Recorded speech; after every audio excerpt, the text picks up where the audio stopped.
White House release published Friday, October 17, 2025. Adjusting imports of medium and heavy-duty vehicles, medium and heavy-duty vehicle parts, and buses into the United States. The Secretary of Commerce recently reported that imports of medium and heavy-duty vehicles, their parts, and buses threaten national security. These vehicles are vital for military readiness, emergency response, and critical infrastructure. U.S. manufacturing in this sector has declined, increasing reliance on foreign suppliers and creating supply chain risks. To address these concerns, the Secretary recommended a 25% tariff on certain vehicles and parts and a 10% tariff on buses. The goal is to stabilize U.S. market share at about 80%.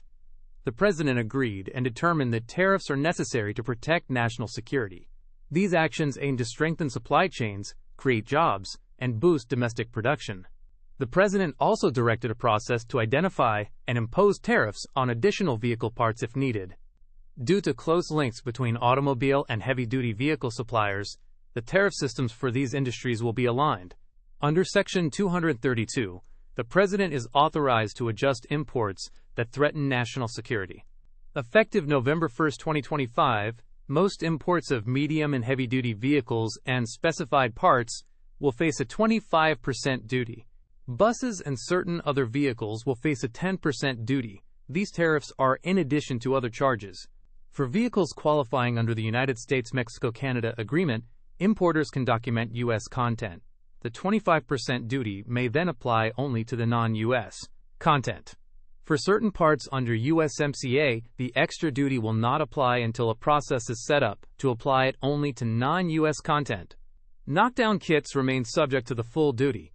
Manufacturers assembling these vehicles in the U.S. may apply for an import adjustment offset equal to 3.75% of the value of vehicles assembled from November 1, 2025, through October 31, 2030. Only vehicles with final assembly in the U.S. are eligible.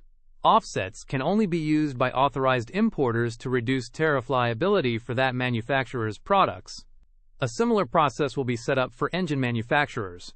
If an offset program does not address national security threats, it may be ended for certain products. Knockdown kits are not eligible for offsets. Customs and Border Protection will apply approved offsets against current tariff obligations. If Customs finds that an importer has overstated U.S. content, a 25% tariff will apply to the full value of that vehicle and all similar vehicles from the same importer until compliance is confirmed. The Secretary will create a process to add more vehicle parts to the tariff list, considering national security risks and allowing input from domestic producers. Products subject to these tariffs entering a U.S. foreign trade zone after the effective date must be admitted in privileged foreign status and will face duties when entering U.S. commerce. Tariff stacking will follow existing rules. Tariffs do not apply to vehicles or buses at least 25 years old at entry. Proclamation 10,925 is revised to reduce duties on certain automobile parts assembled in the U.S. from 2025 to 2030. Manufacturers may apply for an import adjustment offset based on the value of vehicles or engines assembled in the U.S. Only vehicles assembled in the U.S. qualify, and offsets can only be used for related tariff liabilities. Importers may declare a part as subject to either the automobile parts tariff or the medium and heavy-duty vehicle parts tariff if it meets certain requirements and is certified for use in U.S. vehicle production or repair.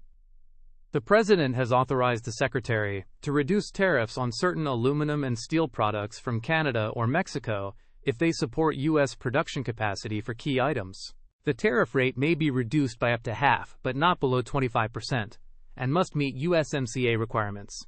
The Secretary will continue to monitor imports for national security concerns and inform the President if further action is needed or if the increased duty rate is no longer necessary. Only specific manufacturing drawback claims are allowed for duties imposed on these vehicle parts. The Secretary will update the harmonized tariff schedule as needed and take all necessary actions to implement this proclamation. Customs and Border Protection may take any steps needed to administer these tariffs. Any inconsistent provisions from previous proclamations or executive orders are superseded. If any part of this proclamation is found invalid, the rest remains in effect. Signed by President Donald J. Trump on October 17, 2025. Thanks for listening. The full source material for this summary is in the description below.